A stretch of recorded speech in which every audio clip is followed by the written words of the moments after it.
welcome you all to the 23rd edition of the World Sustainable Development Summit, India's premier platform for deliberating the discourse around sustainability and climate change. On behalf of TERI, it is my pleasure to MC this thematic track on climate finance, catalyst for India's energy transition, curated by Tata Capital. We request Dr. Vibha Dhawan, ma'am, Director General, the Energy and Resources Institute, to join us. The session shall be moderated.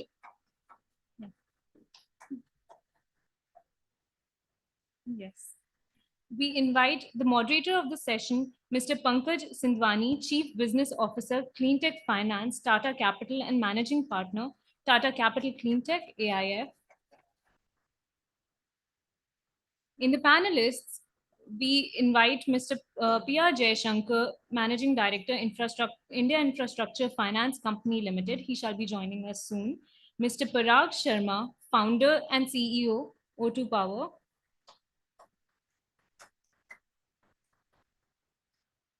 Mr. Virendra Pankaj, CEO, Asim Infrastructure Finance. Mr. Saurabh Kumar, Vice President, India, the Global Energy Alliance for People and Planet. And Mr. Sanjeev Agarwal, Chairman, Hexa Climate. Moving on, I would like to invite Dr. Vibha Dhawan, ma'am, Director General, the Energy and Resources Institute, for giving the welcome remarks and addressing the gathering today.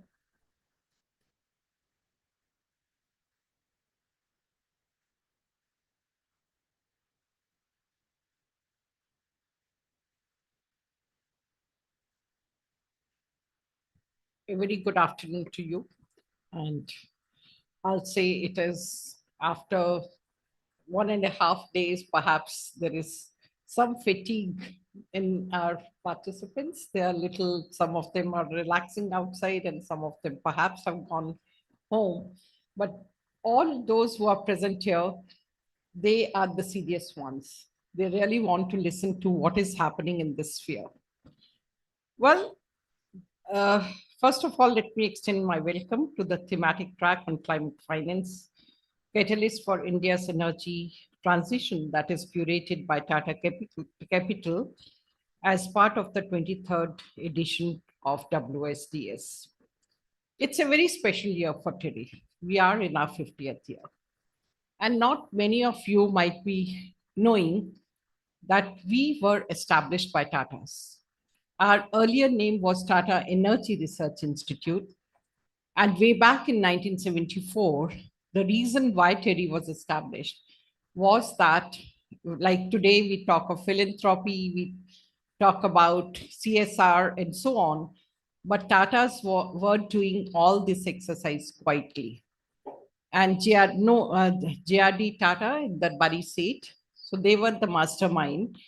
And they thought that there should be an institute that should work on the problems that mankind is going to face in the future. And for in their immediate attention, energy was one such issue. So imagine in 74, when no one was talking about renewable energy, TERI was established as not-for-profit research organization. And therefore, we have many values of Tata's engraved in us. And of course, as we continued on our journey, we felt it's not just energy, it's also food, it's also habitat. So there are so many things. It's not just research, you also have to work on policy, implementation, and so on. So that's how we have grown. I won't call it out of proportion, but we have grown, and maybe we need to grow much more as the society demands institutes like us to work on many other areas as well. And for that reason, I would like not just to thank Tata Chemical, but Tata Group of Companies as a whole for their continuous support in whatever we are doing. This year's summit theme, Leadership for Sustainable Development and Climate Justice, very aptly focuses on the criticality of developing leadership in this area. Business leaders play a very important role in the success of achieving the 2030 targets including financing for advancing just transition. One thing else we should always keep in our mind that if you really want energy transition, it cannot be on the basis of charity. Every business would like to be sustainable. They would like to make sense. They will adopt sustainability only if it is not at the cost of their profits. At the same time, let's also look into the ecosystem which is developing around us. Is that we also look forward as a client, as a stakeholder, we all look towards companies which are more responsible. And ESG is one such Maya which has been introduced by the government. But I'll put it this way that there are many companies which on their own, they are moving towards sustainability. And as stakeholders, as a common citizen, we are also looking towards what is their ESG parameter. And we also, otherwise also, is the company green or not? If we look at energy transition, and for last 1.5 days, I'm sure maybe you have got overboard that we are talking repeatedly climate change crisis. We are talking about there is need to change, and there is also that where is the money? There perhaps we need to leave our hopes because in the COP for many years we are discussing about the financing part, but no money is coming on the table. We also know that Honorable Prime Minister had made commitments, and as country, we are not only trying to achieve those goals, we are rather meeting those goals before time. So somewhere it is coming. It's, I should say, the indirect directive is coming from the government side in the form of promises or the targets which we are putting, but the action is coming from the corporate world. We are also looking towards private financing, and that is what perhaps we are going to discuss in this particular session. That finance is, we all know there is a well. Everyone wants to go for energy transition, but where are the possible mechanisms to get that money? That's what we are going to discuss with eminent panelists in this session. And I'm sure it's going to give us more hope and also more avenues, and perhaps discussion and questions from your end will also make them think differently. So please be very active and tell us or raise as many questions as possible. And I'm sure the panelists will be able to answer most. Thank you and welcome again.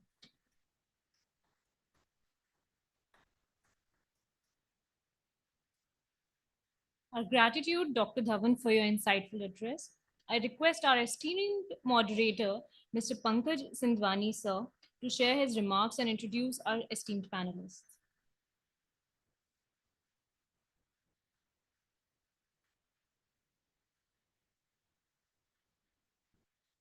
Thank you, Ishita. Thank you, Dr. Dhawan, for setting the context.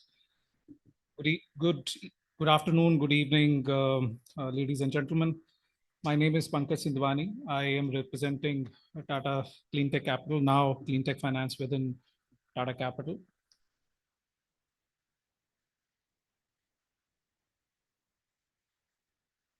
So again, welcome to today's session on climate finance, catalyst for India's energy transition. You know, this is a very critical juncture for all of us. If you look at 2022 and if you look at what happened in our neighboring country, they lost close to 10% of their GDP to extreme weather events, climate change.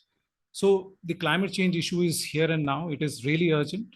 And we cannot just overstate the importance of finance to mitigate the impact of climate change.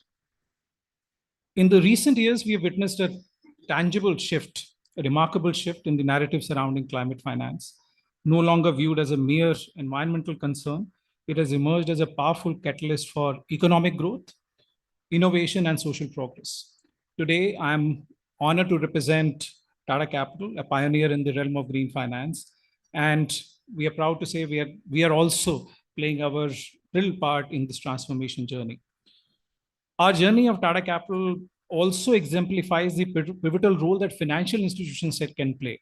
If you look at our own journey, we started about 10 years back, and many of my colleagues on this esteemed panel would agree with me. The last 10 years have been nothing but exciting for all of us in the energy transition space. Given that the perception that was carried around the whole climate change theme, that it is meant for development finance, it is too risky. All of that myth has been busted to a large extent. The investors who have invested in climate change efforts have made reasonable amount of money. The lenders have had excellent asset quality on the portfolio that they have created in climate change, renewable energy projects, and people, government, all of that has benefited in the process. Coming to the core issue of the finance that is needed, in the last 10 years, we have seen roughly about $80 billion worth of money getting invested. Next 10 years, we are going to see $1 trillion of money being needed. That means almost 12 times increase. Now, where is this money going to come from? This money is obviously going to come from global north to global south. And it is therefore very important that we figure out ways and means how we can intermediate that money, which is there in developed countries, to come to developing countries. And also at the same time, how can we broaden, deepen India's own markets, India's own financial markets, own capital markets, to see how our own institution can become more amenable to financing clean tech infrastructure, clean tech projects. I firmly believe that key to locking India's energy transition lies in collaboration between public and private sectors, between financial institutions and policymakers, and between local communities and global investors. It is through these partnerships that we can harness the full potential of climate finance to drive tangible and lasting impact. As we look towards the future, the opportunities in the climate finance landscapes are vast and multifaceted. So within climate change, if you look at the number of sectors, earlier climate change was identified with just renewable energy, but now look at the whole landscape. Renewable energy is, of course, one very important part of it. But beyond that, we are talking of e-mobility. We are talking of green hydrogen. We are talking of circular economy. We are talking of energy efficiency through initiatives like smart meters. So whole landscape has evolved, and it is far more secular, so as to say. And finally, even in terms of products, I think we need to think beyond mere loans, mere debt, mere equity. We need to think in terms of blended finance. We need to think in terms of risk and guarantee products. We need to think in terms of how can we use the concessional money to drive those projects which actually need that, in the sense that those projects which have still not achieved the commercial viability, how is it that money can reach the certain specific set of money can reach those kind of projects, so that commercial investors, private investors could then take comfort and start investing in that. So with that, I'll conclude my opening remarks, and please join me in giving big round of applause to my fellow panelists. We are really honored to have such distinguished set of panelists, and I'll introduce all of them one by one. Mr. Jaishankar would join us in a few minutes' time. In the meanwhile, let me start with Parag Sharma, who's sitting right left to me. Parag is the founder and CEO of O2 Power, a renewable energy platform established in November of 2019. The company raised 500 million from investors EQT and Temasek to develop renewable energy projects in India. Parag previously served as Chief Operating Officer at Renew Power and has over 25 years of experience in the power sector. He holds an MBA from IIT Delhi, LLB from Delhi University, and electrical engineering degree from AMU. Parag is also involved in industry association, serving as chairman at CII and president at WIPPA. Thank you, Parag. Let me now turn to Virendra Pankaj, extreme left. He is the CEO of Asim Infrastructure Finance. Virendra Pankaj comes with over 3 decades of rich experience in the project, corporate and structured finance. He has been associated with Asim Infrastructure Finance Limited as Chief Executive Officer since inception in 2021.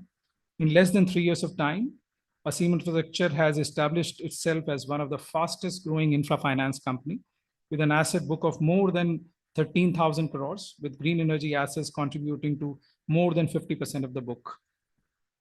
Prior to joining Asim, he was associated with L&T Infrastructure Finance and State Bank of India in project finance, project appraisal, working capital, corporate and structured finance. In his previous assignments, he has managed asset book of more than 50,000 crores in areas of infrastructure finance.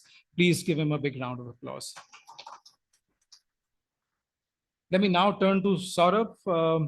Saurabh is an Indian revenue officer of 92 batch. He joined Indian Revenue Service as Assistant Commissioner of Income Tax and worked as Deputy Commissioner in various sensitive intelligence assignments. After IRS, he joined the Union Ministry of Power, Government of India as Deputy Secretary in charge of Budget and Finance Wing with the task of appraising large power projects for government investments. He was part of the government structure that was responsible for taking investment decisions in large power projects. Saurabh successfully led ESL in implementing energy efficiency projects such as Ujala, SNLP, MEAP, and AGDCM. Saurabh has also worked in various capacities in the Income Tax Department, Ministry of Power, and Bureau of Energy Efficiency. Big round of applause for Saurabh as well. And last but not the least, allow me to introduce Sanjeev Agrawal. Sanjeev is the chairman of Hexa Climate. Sanjeev is serial entrepreneur and also the founder and ex-managing director of Amplus Solar, which was later acquired by Petronas. Sanjeev is a 1995 batch MBA from IIM Ahmedabad and holds extensive years of industry experience in power industry. Sanjeev received the Federation of Indian Chambers of Commerce and Industry Young Leaders Award in 2013 and was featured in Finance Monthly Global CEO Awards in 2016. He's been chosen as one of 100 most powerful solar business leaders in Indian PV market and is also featured in the Power 100 map of year 2019 at the Solar Quarter's third edition of Powerful Solar Business Leaders 13. Thanks, Sanjeev, and big round of applause for you too. Thank you. So the way we will go about panel discussion is I'll request each of the panelists to start with opening remarks where they'll talk about their respective experiences in the area of climate change, climate finance, and their respective organizations. And thereafter, we'll go to question and answers. Thank you so much.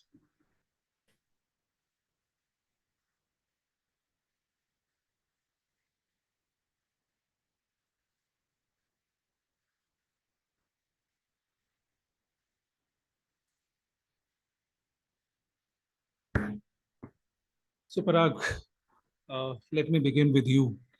You know, you've been a part of the industry for so long. Why don't you, and your journey started way early, almost more 10 or 12 years back. What do you make of the climate change and the role of climate finance within that? And you can also touch upon the kind of work your organization is doing in this area. Thank you. Thanks, Pankaj. As Pankaj introduced, I work with a company called O2 Power, which is a renewable IPP. We do wind and solar projects. And this financial year itself, we added almost 1,000 megawatts of solar and wind projects. Having said, the key change that we are seeing in the market is, on one hand, government is pushing for more and more renewables, more and more capacity additions. And on the other hand, despite having so many auctions, the real capacity is not coming on ground. I was just talking before the panel started that till December this year, we only had 8 gigawatt of solar. This is even lesser number as compared to the last year. And this is in spite of so many possible changes, regulatory possible changes, number of bits being increased. Somehow the capacity is not really coming up. But yes, the good thing is that everything starts with a lag. Last financial year, government organizations, so-called REIAs, which includes SECI, NTPC, SJVNL, they conducted 15 gigawatt of bids. But this financial year, this number has increased to almost 50, from 15 to 50. So definitely with a lag, these capacity additions will start really making sense. But coming back to climate finance, the real challenge is that once the industry moved from 15 to 50, we are really seeing very limited subscription in the recent bids. So what it means is that industry doesn't have required capital to really subscribe to so many bids. And in a way, the good news is that yes, people are getting slightly better tariff because competition is less, and it's a market mechanism. The beauty about our sector is that we are backed by strong regulatory mechanism. We have something called as standard bidding documents, which are very conducive for lenders. They have been financing the industry and very comfortable with it. So it's a matter of time. Right now, subscription is less, tariff is slightly higher, but it's a matter of time. More and more participation will start happening, and market will balance out. So my suggestion is, Pankaj, that largely it's both public sector and the private sector who has to meet this demand. The target of 500 gigawatt of renewables is really steep, but we see that next year there will be almost 35 gigawatt of solar, almost 6-7 gigawatt of wind, which is being predicted. And this is much larger than anything in the last few years. And the reason being, whatever has policy initiatives have been taken recently, they will start fructifying very soon. Thank you. Thank you, Parag. We are honored to have amongst us Mr. P.R. Jaishankar, Managing Director, Indian Infrastructure Finance Company Limited. Allow me to introduce him to all of you. Uh, Mr. Padmanabhan Raja Jaishankar, Managing Director, India Infrastructure Finance Company Limited. Uh, he has rich experience of more than 35 years in development, banking, and financial domains. He's presently serving as the Managing Director of IFCL and is the Chairman of IIFC UK, IFCL Asset Management Company, and IFCL Projects. Before his current position, Mr. Jaishankar has held various key positions such as Executive Director of National Housing Bank, Director and CEO of IFCL Projects Limited, Chairman of IMCL, and Director of the India Mortgage Guarantee Company. He has been actively engaged in assisting the government in its various committees on sectoral policies, which includes leading the initiative for the first dedicated trade enhancement company for the infrastructure sector. Please give him a big round of applause. So, Mr. Jaishankar, we were just getting started, and our first question to all the panelists was, how do they see climate finance and how do they see the role of climate finance in the whole climate change space, specifically in India's energy transition story? And given your work and given IFCL's work in the area of climate finance, what would you like to state? What has happened in the past? What needs to happen in the future? And if this has to really accelerate, what kind of catalytic mechanisms will we need to really build? Thank you, Pankaj. And first of all, let me apologize for the delay. I was held up with the ministry. But World Sustainable Development Summit, it's a very, very important topic that we are discussing today, that is climate finance. And as we see it, it's going to be probably an integral part of every activity that an economy performs ultimately. In other words, I can say it would be the spinal cord. I think that's something which will speak a lot what what we intend to take it up as. Let me just go back about a decade ago. Solar projects or renewable energy projects, or you can call it solar and wind. Maybe some of the waste to energy projects. These were the only ones which were being considered, and the energy mix was mostly fossil fuel based.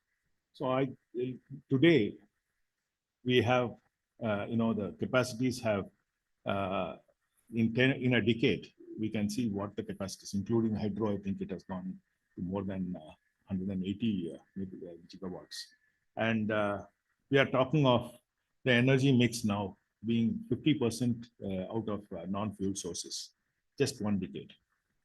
So that is what that is the story of India's initiatives and how we have come across. It's not easy to. We have seen many things. We have seen tax concessions. We have seen regulatory concessions. So many things in the beginning to get it kick-started. There were vagaries.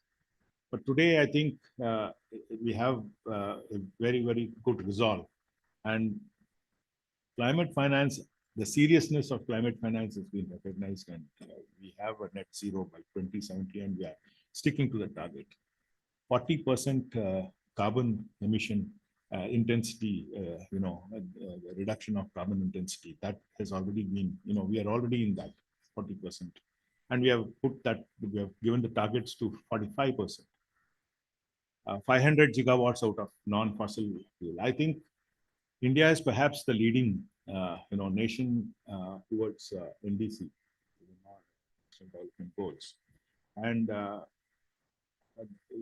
the kind of resources that are, required. That is something which is again mind-boggling. The 11 lakh crores per annum for in the Indian context, or maybe in the global context, it could be, I think, more than 10 trillion. So if you look at the kind of resources required, financial resources required, that's going to be the biggest challenge. Transition finance, energy transition, that's going to be a big challenge. In the immediate future, I see a bump. There will definitely be, some inflationary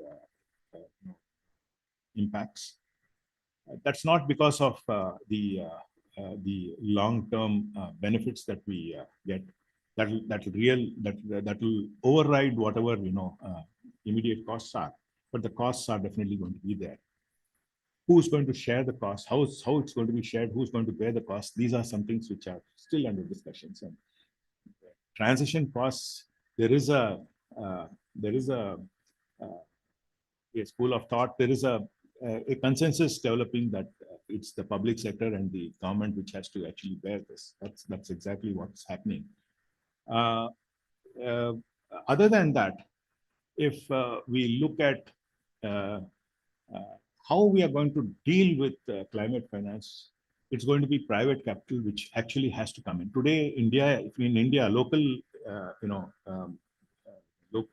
context, 70 to 80%, more than 80%, I should say, is through domestic sources, and most of them are from the public sector, and only 12 to 13% are from international sources. We need more such international stakeholders coming in. We need more private capital, and if we need that, there needs to be a confidence building. There needs to be more capacity building in the private sense, and not only that, incentivization, that should also be there.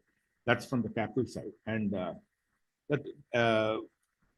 there definitely is a recognition, and there is definitely a resolve and intention to do all these things. But how fast we do it and how quick, how boldly we do it is the question.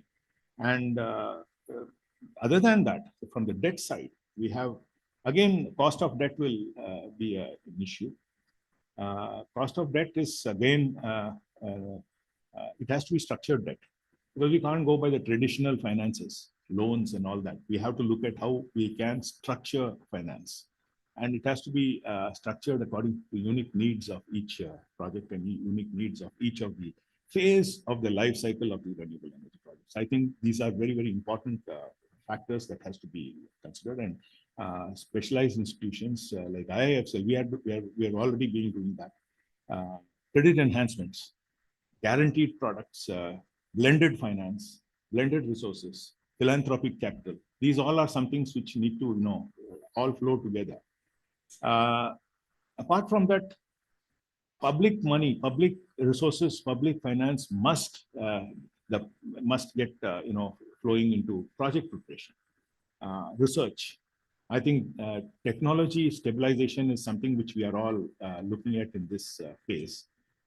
And there will be a lot of challenges in the technology, and a lot of investments again depend upon this. So I think public finance should also cater to that. That's very important in capacity building. Apart from that, I think carbon trading, carbon markets are very important. So that's something which we have not really looked at. Uh, and most importantly, recognition of climate finance, recognition of green finance, recognition of debt instruments, which are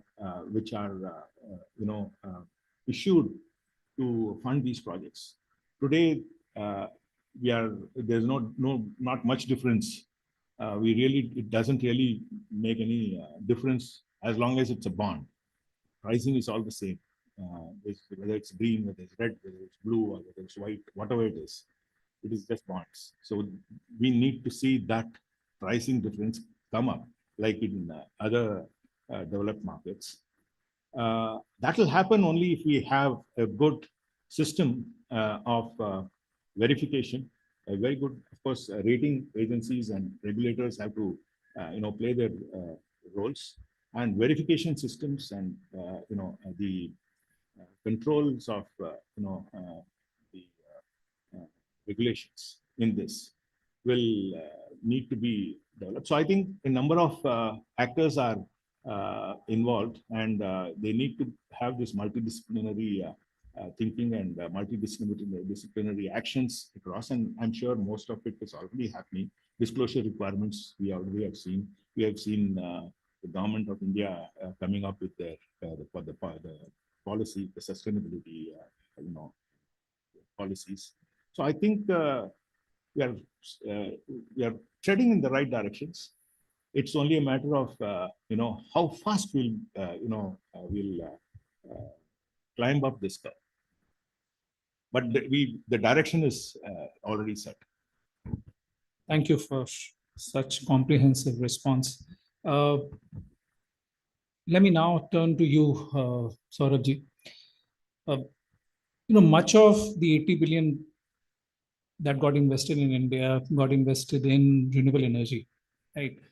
How do you see the next 10 years, right? You've been one person who's been closely involved with e-mobility, energy efficiency, smart metering, and so on and so forth. So, and do you really think there is lack of awareness on the market being able to appreciate the nuances of these being different sectors? And there you see the role of climate finance being even more nuanced. So just wanted your thoughts, and it would be great if you could also introduce to the audience GAP. Yeah. Thank you, Pankaj. Let me first start by the introduction. GAP, which is the Global Energy Alliance for People and Planet, is perhaps the largest philanthropy in the energy sector globally. It's a joint venture of 3 philanthropic organizations: Rockefeller Foundation, IKEA Foundation, and the Bezos Earth Fund, who have committed $1.5 billion only as catalytic capital. So let me come straight into your question about what do I see in the next decade. And as Mr. Jaishankar rightly said, the last decade has seen phenomenal growth in the renewable energy capacity. I completely agree with all the elements that Mr. Jaishankar said of what needs to be done. What I would like to present to you is a couple of things. Is that, as in total agreement with what the other speaker, that there has to be now synergies between what the private sector does, public sector does, philanthropies are intending to do, and the MDBs, and then the private capital. I'll give you 2 examples which has really kind of created ecosystem change and has led to massive investments in the sector, which has never seen that investment in the past. First is the smart meter. Smart meters was quite alien to India till about 4-5 years ago. Up and until the World Bank helped the government of India create these templates, create these the way meter as a service model has to be propagated. Just to tell you, in the last 2 years, 100 million meters orders have been issued, tendered out, and so that entails an investment of about 60,000 crores from the private sector into the distribution utilities, which has never happened in the past. That's number one. Number two is an example that we have worked on. We, along with the US government and government of India, are putting together a $500 million of payment security mechanism for electric buses. You see these blue and green buses on the roads of Delhi. These are from the same tender. So what we are doing is we are creating a SECI for transport. Because that is what is needed, a guarantee mechanism. Because yet again, you have never seen private investments flow into the state transport utilities. But if you're asking private sector to go there, you have to create the right kind of instruments so that the financial risk that Tata Cleantech Capital or anybody else wants to take is minimized. So that's the role I see of blended finance. And if you look at the MDB reforms, a whole set of reforms is how do you unlock private capital using the MDB capital. So I think it all has to work in unison. There is a role for obviously the government has to lead the way, but there's a role for philanthropy, there is a role for MDBs, and only when you get everything right from the risk perspective can you expect the private sector to come and do. And remember, energy transitions, you are going into those areas that traditionally private sector has never gone. I just mentioned two areas, and there'll be many more: hydrogen, new areas, new technologies. So I think that is what climate finance needs to do. And I agree with Mr. Jaishankar that carbon markets, which is actually a very nascent in India, even globally, there is not much of consensus as to how and where the carbon market should go. I think that needs to pick up very quickly. That will really change the course of how transitions take place in developing countries. Many thanks, Saurabh. VP, let me come to you. So you and I have often argued, you know, is climate finance really the panacea for everything that impacts the industry, right? So often we've heard the arguments and we've debated the arguments that there's so much more that needs to be done, and thereafter, once those things are done, be it the policy, be it the regulation, be it the demand creation, thereafter finance just follows. Is it indeed true, specifically looking at the scale at which we are talking about, from 80 billion to $1 trillion? You've earlier spent a great deal of time in private sector, now quasi-government capacity. So what are your thoughts? And it'll also be great if you could introduce Aseem into the picture.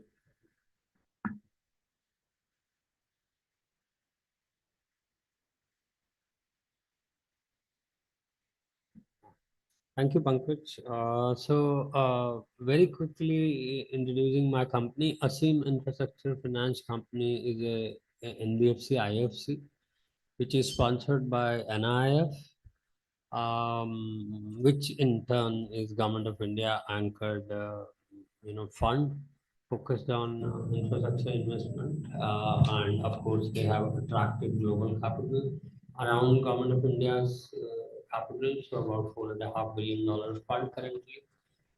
They are the sponsor of ASEAN with 60% equity, 30% we raised from Government of India, and 10% we raised from SMBC of Japan. And we are now, we have raised about 3,000 crore of capital till now, and we are in the market to raise more from global sources currently. So this capital will diversify. Um, we are a young NBFC, but focused only on infrastructure. As Mr. Jashankar said, it's a specialist business. You really need to have depth in the sector which you are covering. And it's a long-term business, so you require patient capital with you. A mistake a lot of NBFCs made in the past while attempting infrastructure financing, but with not so patient capital, it doesn't work. You need a very long-term view. So on the financing, see, we while I understand we guys are important, but frankly not so important. We come towards the end. Before that, a lot of groundwork needs to be done. And I think, as mentioned by Saurabh also, the global capital availability, if we see, and there is no choice. See, India doesn't have that kind of resources alone. We will talk about domestic market also. We need global capital. It's an absolute essential. And the size of global capital availability is not small. I mean, today we have $1 trillion funds, more than one already there globally. A single fund managing that kind of money. And global capital supply is inversely proportional to risk. So more the risk we reduce, more amount of capital, and it's not like linear. It's in raise to the power in terms of capital we can access. So what was called as India risk and which restricted this capital 10 years back, and now I think there have been improvement. No denial. I don't remember a single project on green energy side where lenders would have eventually lost money. They might have had hiccups, but nobody lost money. So that's actually a tremendous achievement. 125 gigawatt or 150 gigawatt has come into this country without accident. So that's amazing. However, while we have improved on that front, then second front we have improved, I would say, over last few years, particularly COVID. Thanks to COVID, India's fiscal balancing act stood out compared to the rest of the world. Is the forex risk, because these are the two risks investors need to balance if they have to put capital. So the way our fiscal management has played out and our economy has played out, I think we have done a lot better than most of the world when it comes to managing that. And as a result, our currency has been relatively pretty stable compared to many other, actually many other countries. So currency risk has been coming down, credit risk has been coming down. We need to keep bringing them down further. The more we are successful on these two, more capital is sure to follow. Similarly, on the domestic market side, we have not yet tapped it fully. EPFO, just to give one example, is actually not a small pension fund. It's one of the top ones, perhaps in top 20 in the world. And India already has, Canadian pension money, Australian pension money, and various pension money from abroad into infrastructure. Very much invested into infrastructure across the life cycle, but we don't see, the equal involvement or visibility or enthusiasm from our, let's say, NPS or EPFO. These are not small funds, pretty large funds, directly or indirectly. It's very easy for them to lend to us and through us to green energy, very much possible. But then there needs to be a structured pocket to be able to do that. As a country, we have done that successfully for housing. If you see, there are limits for housing finance in banks, mutual funds. Every pocket has a carve out, but for infrastructure, till now it doesn't exist. So those are the enablers we need to do to bring in more domestic capital to this side. And similarly, sometimes we tend to, while we have made tremendous progress, we tend to move, two steps forward, one step backward, essentially one step forward in net basis. So I think we need to have a lot more alignment.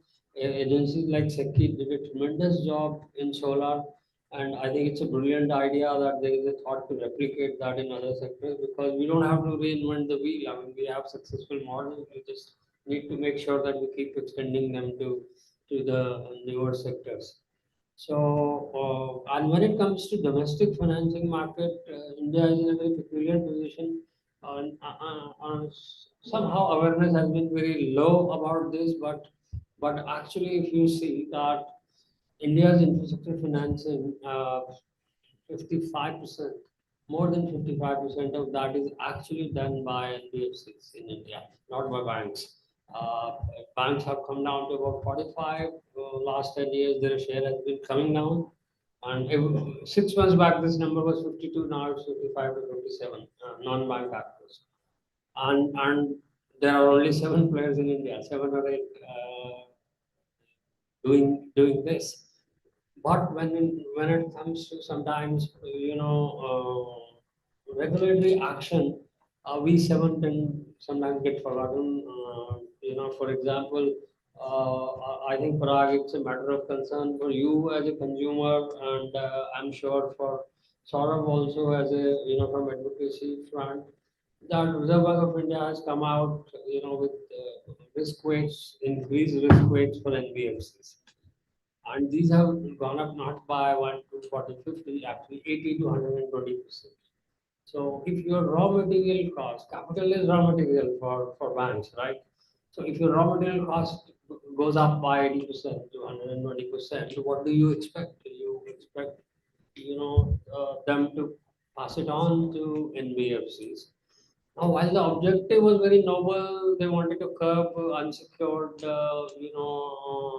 finance which was happening on ground. But infrastructure was an unknown casualty. I don't think they were even aware while they were coming out with this regulation. Uh, so we don't do unsecured finance. We do very, very secured, very, very long-term dedicated finance. But then we are impacted as much. So now banks are not lending, and those who are lending, we have just made their cost of doing business increased it. So it comes down. So sometimes various arms tend to work on their own, forgetting the crisis which is there already. I mean, it's no question of future. It's actually hit us yesterday. And if we are not able to really get all the arrows in one line, if we get them also, we may not yet survive 50 years into this. But if we don't get them right, we are sure that we are not going to survive. We are not going to be surviving. As simple as that. So I think that there is a lot of urgency to make sure that work in a very aligned way on this in terms of how do we do it going forward. Thank you, VP. Sanjeev, thank you for your patience. So, you've earlier, founded and ran Ampere Solar, which was focused on, meeting the green energy requirements of corporate customers, right? In this new venture, Climate, also you're attempting to do something similar. And we've also often spoken about the corporates now moving with their own ambition of net zero. Right? Where does climate finance figure in all of this? Are there products or are there areas where more than commercial finance, climate finance is needed, at least in the intermediate future, which will help corporates undertake that journey? And how important is it to the overall market expansion of CNI in India?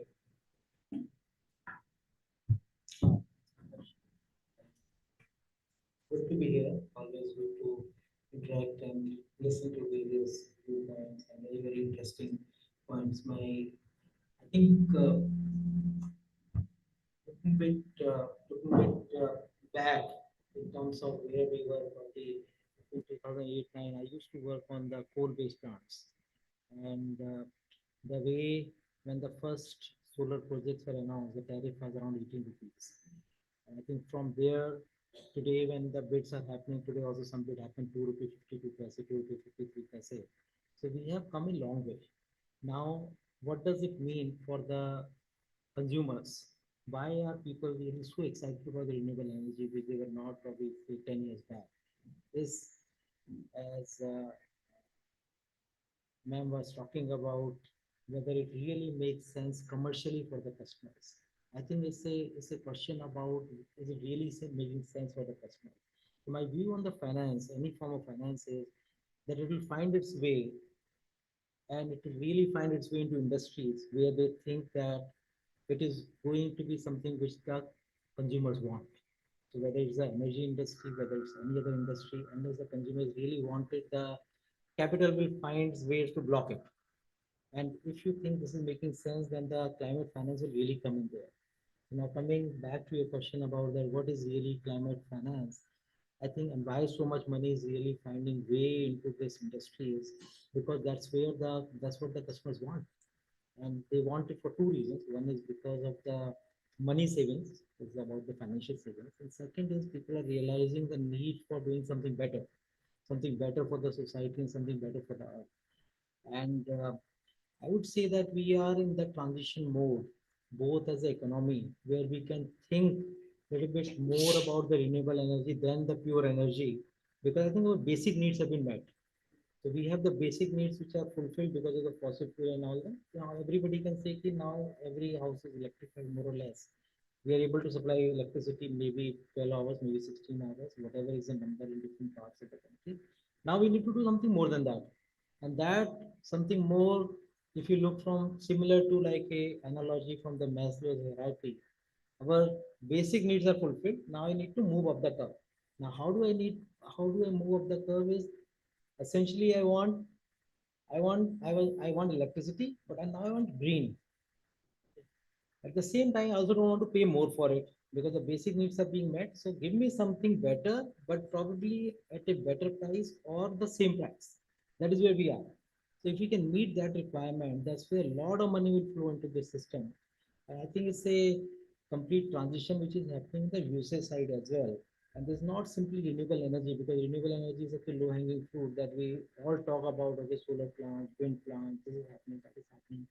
But the intersection of the energy usage, and the significant part of that is in the mobility sector and the household usage in the cooking side, etc. Is it if you look at the fossil fuel, the petrol, diesel, the LPG, LNG, etc., most of this is used, which is a source different from electricity. And that is where I think electricity is moving in. Electricity is moving in a big way to replace the traditional sources of the fossil fuel, whether it's the electric car, whether it's the electric cookers, whether we are talking about the green hydrogen, because green hydrogen is being produced out of electricity. So you can replace all the LNG, you can replace all of this natural gas usage and say like now I'm not burning it any longer. So this electricity has become really the transition, and that's coming, I would say this is the first time that you are seeing a source of electricity which is becoming cheaper over a period of time. Every other source of electricity, whether you call it coal or gas or the thermal plants, you could always see cost increase. You will never find a cost reducing. Cost reduction was never there. So whether because you are constructing these thermal plants, okay, you set up a coal-based plant, or you set up a CCGT, or you set up a hydro plant, this is the solar, which where the you are finding a really the economical scale. And I would say the economical scale is directly a result of what you see the technology being used. The technology being used is a semiconductor, it's like the silicons. And when you're using the silicon, again the Moore's law comes into picture, and you keep on increasing the production and the cost is coming down. Now the question comes around that we were having solar panels at the rate of $1 per kilowatt. Now we are down to 12 cents. So can we become 6 cents? Can we become 4 cents? Is that a real scenario? And what happens if that happens? If that happens, everybody can produce energy. You set up a solar plant in your home and then you are producing electricity. But what do you do? Because solar is something which is there as long as the sun shines. So what do you do when the sun is not shining? I think that's the next question to be answered when you're talking about the climate finance. And say that, okay, now climate finance has to move into stabilizing this energy transition. There is an energy transition which is happening. Now we need to stabilize it. What are the sources which will be there for storing this electricity? And that I think is going to be one of the key factors for you to answer. Can you really put your money into some of these probably more aggressive and probably more, I would say, risky sectors? Or will you remain as a bank? Thank you so much, Sanjeev. Parag, you know, your company O2 has been focused on, having a very innovative mix of portfolio, right? Uh, you're talking of firm and dispatchable power. You're talking of energy storage. You're also talking of, merchant power, right? At any point in time, have you felt that there is a perception gap in your mind as a developer versus lender's mind as a lender? And that risk perception gap probably could be bridged by some climate finance instruments, be it a risk guarantee fund or blended finance or so on and so forth. So do you think there is a scope, had that finance been available more freely, you would have been able to scale that part of your business way more? So I would put it differently. Has the regulatory environment been more favorable? uh, we would have easily done these projects, because on the back of that, as VK was mentioning, that the risk would be less. And once the risk would be less, it will be easier for us to raise lending. Let me give you some examples. Let's say people ask why India is not doing merchant power plants. The clear reason for that is that we don't have derivatives market. If India would have launched, or SEBI would have launched derivatives market 5, 6 years back, then we can always say that, look, we are doing merchant, but we are not fully exposed. We are backing it by buying some derivatives. And that would have given a lot of comfort to lenders. But I don't know why for so many years the electricity regulator and the SEBI started fighting with each other. Still the regulations are yet to be out. But it's pretty late. In every advanced electricity market, there is a derivatives market, which really helps the merchant market a lot. Similarly, why India still doesn't have an ancillary services market? This is something which CRC announced 2 years back that they're about to launch, but it has never been launched. And if ancillary services market would have been there in India, maybe a lot of BSS, the storage guys, would have been bidding in that market, and the situation would have been much better. But having said, I think if we think from the policy makers' perspective, they really consider electricity sector as a very price sensitive sector. To the extent possible, they avoid any increase in tariff. So what we have seen is recently, when 1 year back, when the FDRE bids came, which is now the flavor of the day, where a renewable power plant IPP is being asked to deliver a dispatchable power, which means a firm power. And they are asked that, okay, I need 100 megawatt. You give me for the next day, at least for the 4 hours, which are peak hours, you give me a firm power for those 4 hours. And we at our end build a mix of wind and solar. So the easiest thing for us would have been that we use a lot of storage. But moment in the initial bids, they specified that you have to use for every 100 megawatt of bid, 100 megawatt hours of storage. The tariffs discovered was upward of 5 rupees, and it was so difficult to sell for SECI. But then they intelligently reduced the minimum or minimum requirement of storage from 100 megawatt hour to 25 megawatt hour in the recent bids. And now tariffs are pretty reasonable. It's more closer to 4 rupees. So I think that's the real constraint. So right now we are in a very comfortable situation where infirm power, which is uh, generated by wind and solar, is hardly 12 to 13% of the entire electricity. So our grid operator can, to a certain extent, delay implementation of storage. But having said, it is increasing to such an extent because there is hardly any coal base or firm power getting added. And every year we are adding 15, 20 gigawatt of renewables, and maybe next year this number will double. So we have to do something. And historically, it has been seen in California and other markets that moment it crosses 20%, you really need to start having storage in a big way. So in some way, they have started doing it, because in certain kinds of bid, they are asking that, yes, for every 100 megawatt, you need 125 megawatt hour of storage. That is one way. But to really do it more aggressive, which is what is required now, they need to launch ancillary services market. They really need to expand the market to maybe asking the POSOCOs and the grid operator also to buy some storage. So that's the way we look at it. We see that a lot of regulatory changes are required so that we can attract more and more finances from the lenders. Perfect. So, Mr. Jaishankar, you were at the forefront of driving innovation FCL many years back. Credit enhancement product is just one example. What do you think has been the reason that we've not seen industry adopting such instruments to a scale that it was needed? Right? We often talk about there is whole set of investors who are ready to invest, but when they look at the credit rating of underlying assets, they refrain from doing that, and yet people at times are not able to make use of that. So two questions. One, what do you think needs to be done to make sure that such products are utilized more and more? And second, what do we need to do to broaden and deepen the bond markets in India?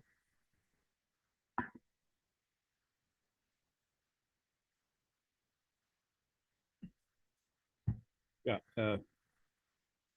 One, yes, as far as instruments are concerned, risk mitigation instruments like credit enhancements, uh, they uh, they have been successful, but only to a limited extent in our country so far. Perhaps because of the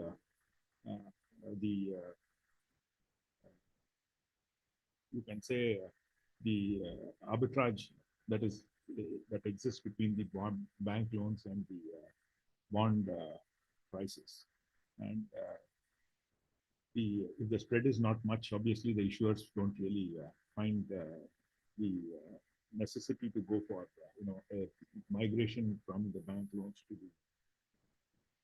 the bond market. And the interest rates have been soft, and now it is increased, again it is stable. IIFCL was doing the credit enhancements. We had the support of ADB for that. The support in the sense we were doing the credit enhancement, but they provided the intellectual support. We put the money where our mouth is, and we found that a lot of takers, but they're not getting into the bond markets. They're not issuing bonds because uh, because of the reasons which I just mentioned, the cyclical reasons. Therefore, we started investing directly in the bonds. So we are probably the largest investor in the bonds. So instead of going through a circuitous route of bonds, let us directly get. But then we have we have all the we have got an ESMA unit. Now that's being upgraded to a sustainability unit, chief sustainability officer, perhaps first again in the financial institution sector to have all these things being done. Uh, uh, so I think those things will continue to happen. But what I feel is we have to see how one example, there are many examples I'm telling you. Well, one example which actually struck me was the Argentinian one. I'm not saying that Argentinian economy is the best economy to talk about, but there was a program, the Renovar, Renovate Argentina, Renovar of the World Bank, where the major issues of a government are what? Payment issues, currency issues, policy changes. The World Bank supported the stabilization of these risks through their guarantee. And the I mean, this was conditional for the government to actually set up a fund, a transition fund, and support the local developers. Their energy, the non-fossil energy share was just 2%. I'm talking about 2016. They wanted to go to 8% by 21. Well, once this program started, it was quite effective, and the private developers were able to put up energy plants, and they were able to kind of get that subsidy and get the funding, the private funding and the institutional funding. And by 21, 22, I think it became 9%. The energy mix, non-fossil fuel mix rose to 9%. I do not know how much it is now, but this saw a substantial increase in 3-4 years. I think we need such larger programs for policy changes, payment issues, and we have termination payments, we have power purchase agreements, which are very big issues. Pankaj is, Vinderji is there with me, and we are, of course, even Tata Capital. We all have been in many projects, Andhra Pradesh, and many other places. I can be candid in this room. We've had a lot of issues. One government goes another, and we are talking of national assets, long-term assets. In our country, long-term is misunderstood. The traditional definition, as according to the regulators, is 7 years. But actually, we are talking of assets which are, in the metro, the metro rails, it goes up to 60, 70 years. Green airports, when you're talking of sustainability, climate finance, we're talking of all assets. Renewable energy is one part, one significant major part. Concessions, the national asset creation and the operations, that could go on for years. In some of the Japanese lines, they took the finance in 65, and I'm yet to see a principal equated installment, the principal part being yet to be paid.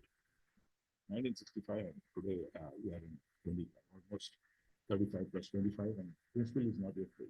So this is long term, and long term is all about how you sustain, and we need such systems.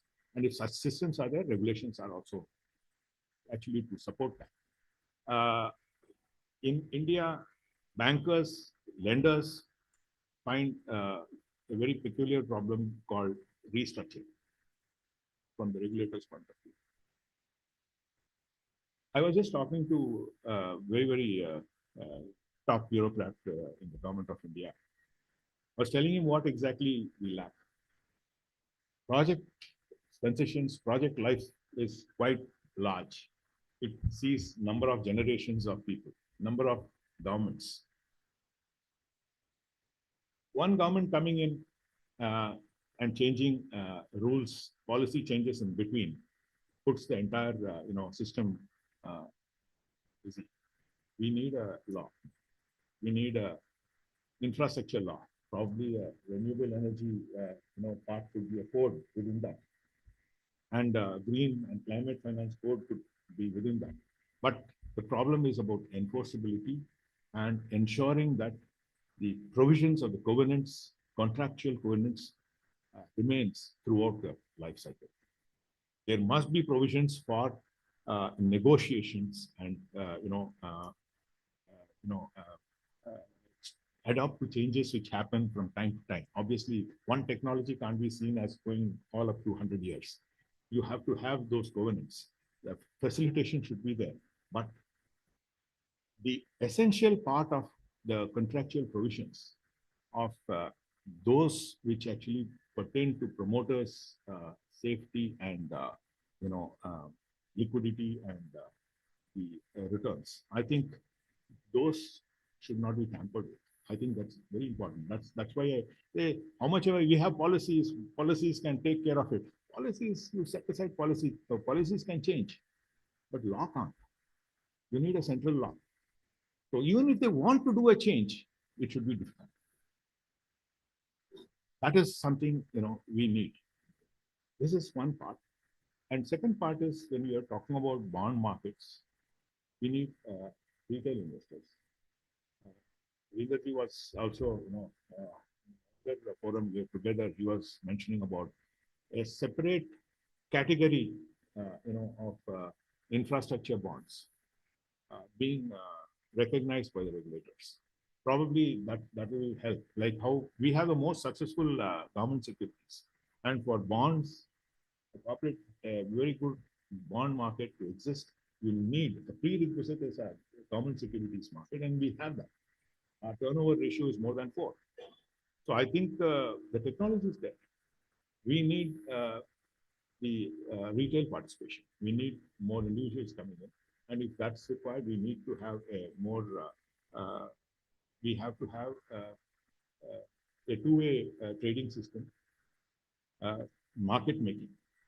That is something which is very, very important for the bond market. We've been talking about it for 10 years back also. I used to talk about the same thing. I'm talking about it now also.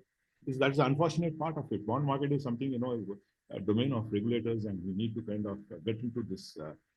Somebody has to be very, very vocal, and somebody has to be, we have to talk bluntly, but what's needed for the, for our markets and for our economy, we need to take bold decisions. That's more important as far as government is concerned and as far as leaders are concerned.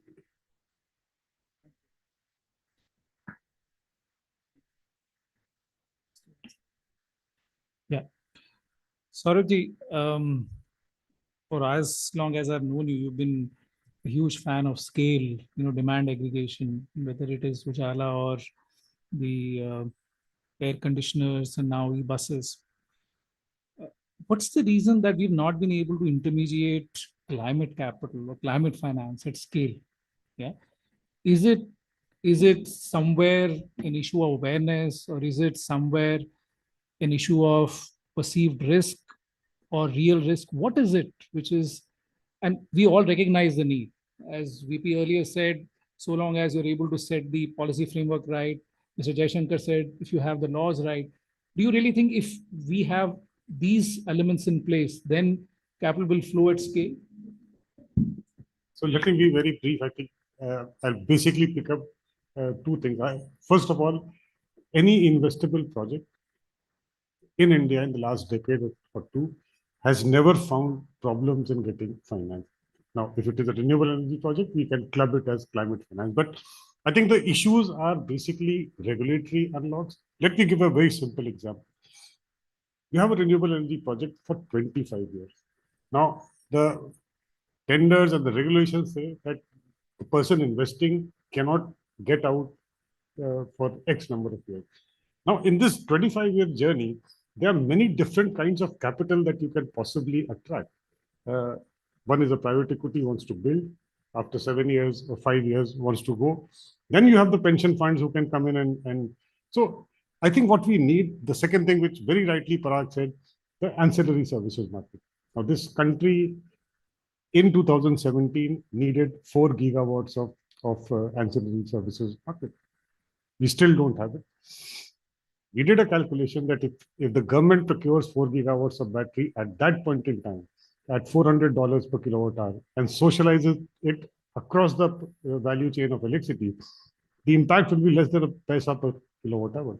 But if you had done that, the problem that we are facing of people not getting interested in signing PPAs, because they don't have the absorptive capacity. So I think it's a combination of unlocks at the regulatory space. The last one, which I would say, is the foreign capital. One of the biggest challenges is your currency risk. Can we create hedges which are affordable? Can we have currency swaps? And that's where I think a mixture of MDBs, philanthropies, the governments need to come in. I don't see any reason, if all these unlocks are done over time, that we'll have any dearth of financing in the sector globally. Thank you, Saurabh. Thank you. VP, where do you see the role of climate finance specifically in debt? On one hand, we often see, lenders amongst themselves complaining that the market is getting more and more commoditized, right? That the only differentiation is probably the cost, and money is, and what Saurabh also said is also true, that so long as you have an investable project, it is getting funded, right? So that can lead to somebody arguing, do we really need, so long as it is getting funded, where do you need money to come in from abroad, or climate finance within India or abroad? Where do you need this? But then when you start looking at the scale, when we grow from 80 billion to $1 trillion, when you see now, Parag was earlier mentioning, we have seen 8 gigawatt of solar getting established till December, and within the next quarter, we'll probably see 9 gigawatt getting established. So with that happening, even at that scale, do you really think the existing mechanism of debt will suffice? Or would we really need climate finance? And if we need climate finance, in what shape? Because in many cases, we've seen climate finance actually competing with commercial finance, whether it is direct loans from MDBs or otherwise. So if we need climate finance, in what products? And do you really believe that we need a lot much more money in years to come?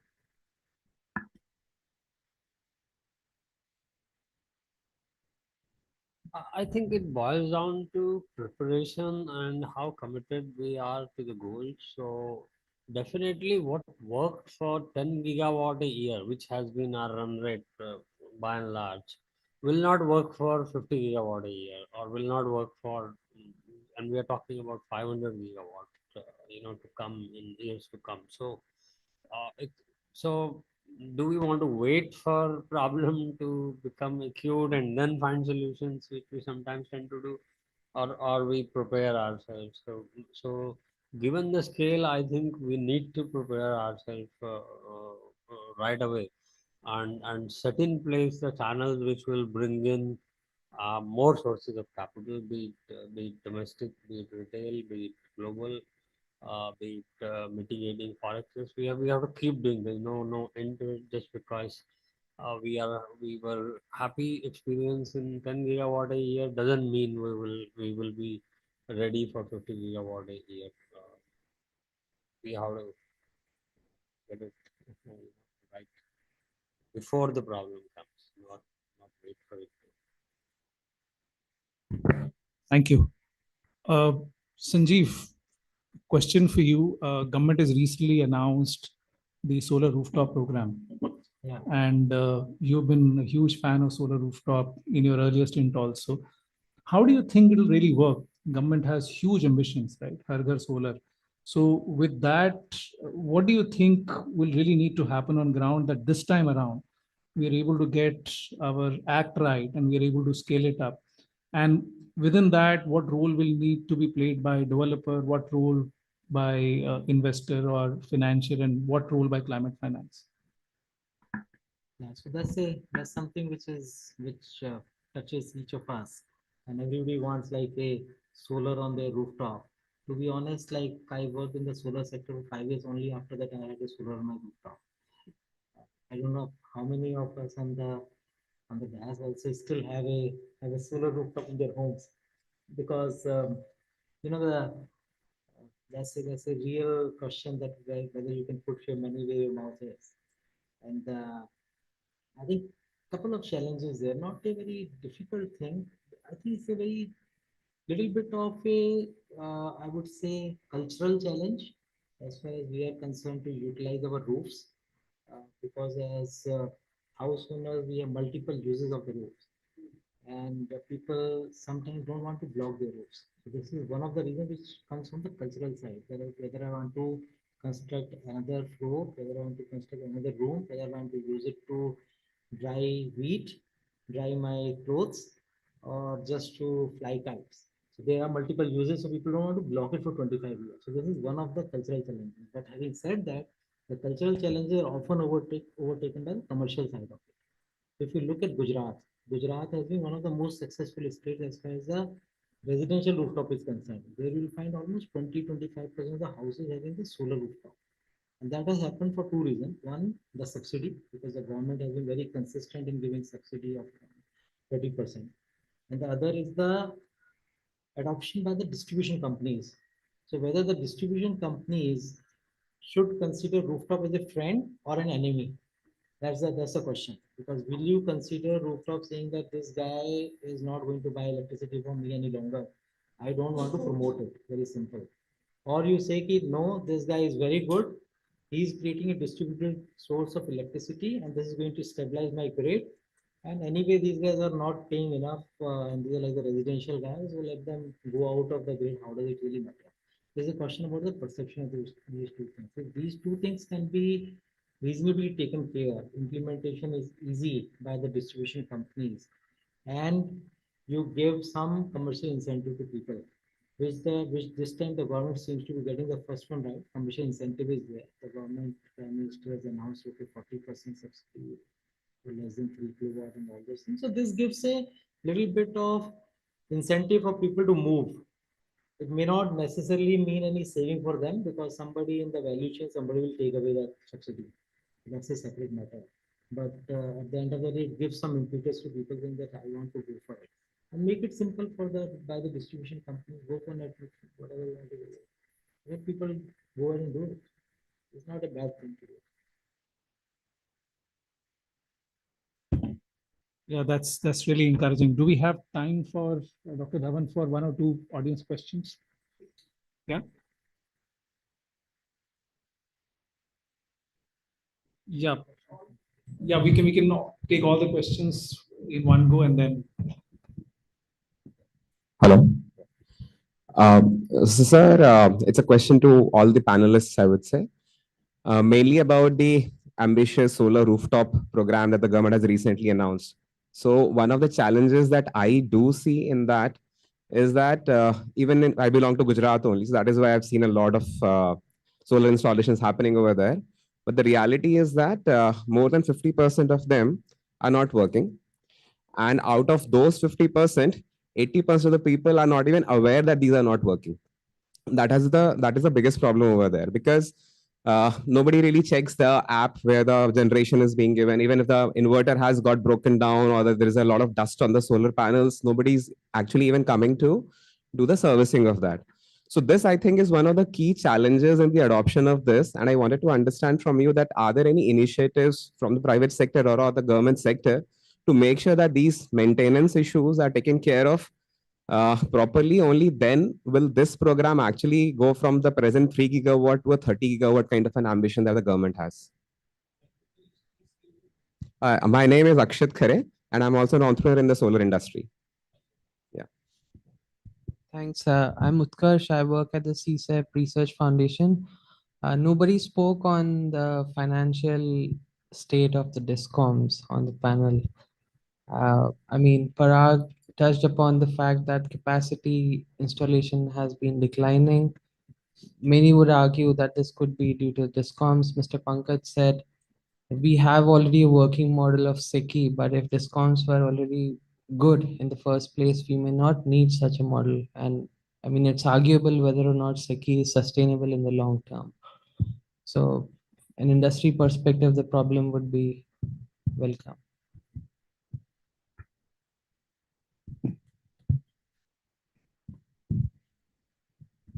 Hi panelists, I'm Jasmeet. I'm from Shardula Merchant Mangalas. I work with their infrastructure and project finance team. So you started the discussion from commercially unviable projects and how climate finance need to flow there. So we've been working in this sector and we've been structuring deals since the inception, and when finance started, when these sectors were not even commercially viable, and we saw how policy and regulatory incentives were given to make these markets mature for finance to come in.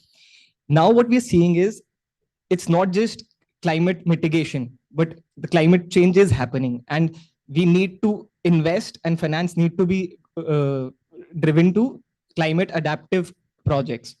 So projects say like stormwater drainage at the urban level, or urban charging infrastructure. These are still commercially unviable, and finance, what do you think are some instruments that can be introduced to flow finance Sure. into these So we sectors? have three. Okay, one last question, please, and then we'll. Greetings to the esteemed panelists. One point of recommendation. Before that, all of you, ladies and gentlemen, have done honorific work in your career.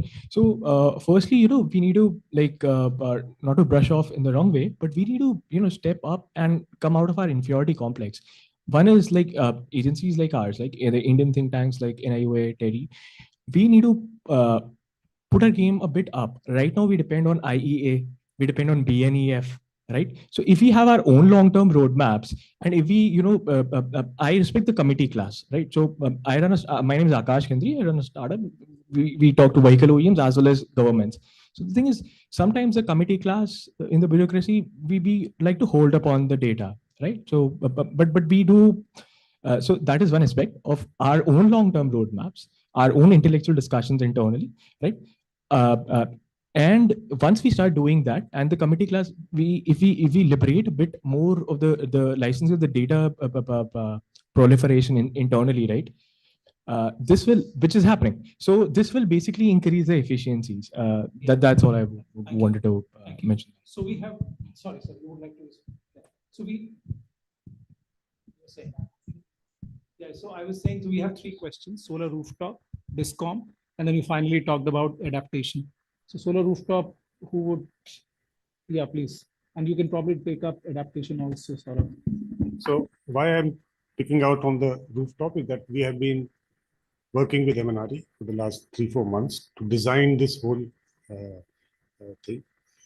And we have looked at the experience, and you've rightly said, private ownership of roof tops need not necessarily become very efficient. So the whole model has been changed. This is a service model, a RESCO model. So the roofs will be aggregated, and it will be one of the RESCOs, either public or private, will be tasked to install. We've also proposed to MNRE that you build in incentives for the roof owners who are given, because you need to clean, right? So give that money to the roof owners every month so that there is an incentive to clean. That's number one. Number two, the entire aggregation will be through a mobile app, which I'm told the Honorable Prime Minister is going to launch very soon. That mobile app has ways in which you can get customers in. That's number one. Aggregate the consumers. Number two is, once the installation is completed, the transfer of subsidy from the central government, and there will be a monitoring in place, not on a mobile app of a consumer, but of that of the RESCO and MNRE. So that is why this possibly will succeed in a much larger way than what we have seen. On adaptation, look, climate adaptation is a very different story altogether. You can't mix it with, and you need different for you raise the issue of EV charging. The FAME 2 subsidy has had 1,000 crores only for charging, up to 70% capital subsidy. So yes, government recognizes that that there is a need for it is an unviable business model for some time. On the larger international front, there was just an announcement of a loss and damage fund in the last COP, and hopefully we'll see this more.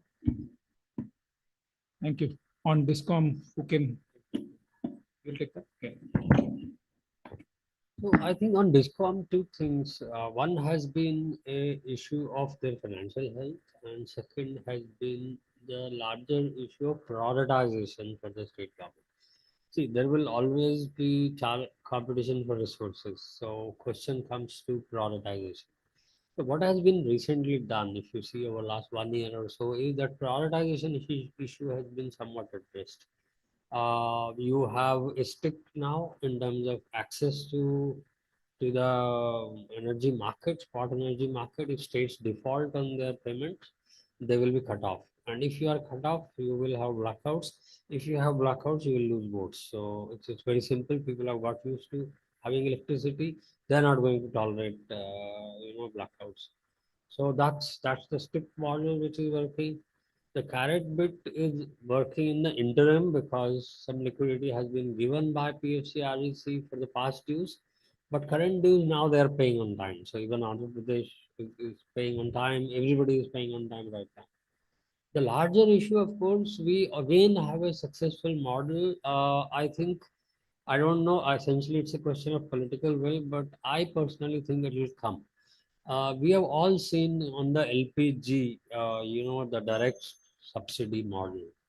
So country is moving towards smart metering. Once we have enough smart meters installed, it's going to be very easy to say that fair, you want to give free power to farmers, you want to give free power to poor people, you want to give 100 kilowatt, 300, you choose. Every state is free to choose. But you put the money directly into the account. No question of doing it through a very inefficient manner. So your smart card, your meter will stop. So it's just like your prepaid mobile. You put money and your electricity will come. And whether government puts money or you put money, you put, directly, I think a lot of inefficiencies will get sorted out. In LPG, it has happened. And then, of course, subsidy you can withdraw from, like various upper layer, which has already happened in LPG. So I think that's the way to go. We already have a model. If political will was there, and I only wish that sooner we get to water on the same model, because we have not touched upon that, but it's a huge challenge going forward even today, and we are yet to wake up. Energy, at least we have made a lot of progress till now, but that's the only way this issue will get solved.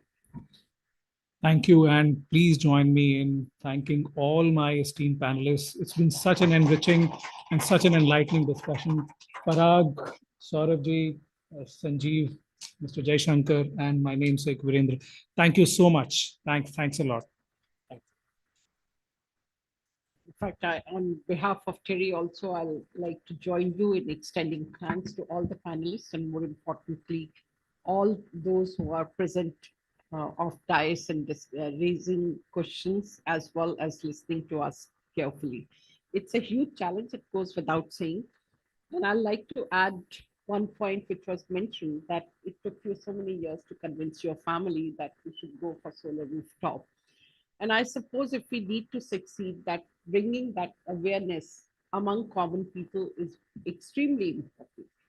Because right now, and I'll tell you what, even I'm trying to convince my family that we should go ahead with it. And so the very first thing was, are we going to lose the tariffs? So then I said, okay, let's do half of it.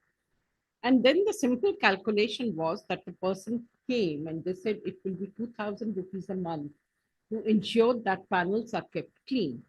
So the calculation was, you're not even going to save 3 to 4,000, 2,000 you're going to give to the agency. Maybe someday if panel breaks, then you have to replace it. So in terms of money, it's not going to make any difference to you. So it's basically, if you're very conscious, sacrifice half of your terrace, not otherwise. So, which is, to me, I still feel it's not true. It's only that we are not aware of it. And the other is that even when the other thing where most of the time we are thinking about, are these panels the most efficient one, or should we wait for a little while because the way technology is developing? So that's another thing which also put, like when we talk of risks and what is going to be the cost of electricity in years to come. So would it be the right, I mean, is it the right time to make investment? So that's another thing. And the point which he made regarding Gujarat, if they are not working, then there is some problem which needs to be sorted out rather than saying it has failed. Let's put everything in order. And I'll like to thank Pankaj. Thank you so much. And please extend to Tata Capital. And thanks to you and your team for curating this session so well. So thanks once again, and best of luck. And I'm sure you'll enjoy other sessions over here in WSTS. Thank you. A sincere thank you to all our esteemed speakers for their valuable contributions. Before we conclude, I'd like to invite our speakers for a group photograph.